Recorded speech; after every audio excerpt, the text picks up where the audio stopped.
মহাত্মা গান্ধী বলেছেন, যদি আপনি সঠিক পথ বেছে নেন তাহলে আশা ছাড়বেন না। কারণ যতই বাধা বিপত্তি আসুক না কেন, একদিন না একদিন ভালো মানুষদের জয় হবেই হবে। আপনি নিজের মধ্যে সেই পরিবর্তন আনুন যা আপনি সারা বিশ্বের সবার মধ্যে দেখতে চান।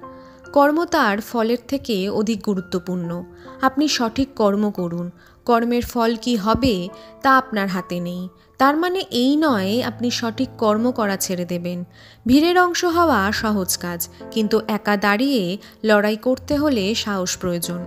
আমার অনুমতি ছাড়া আজ পর্যন্ত কেউ আমাকে মানসিকভাবে আঘাত করতে পারেনি। তখনই কথা বলুন যখন তা মৌন থাকার চেয়ে ভালো। যে দুর্বল সে কোনোদিন ক্ষমা করতে পারে না। ক্ষমা হলো বলবানের লক্ষণ।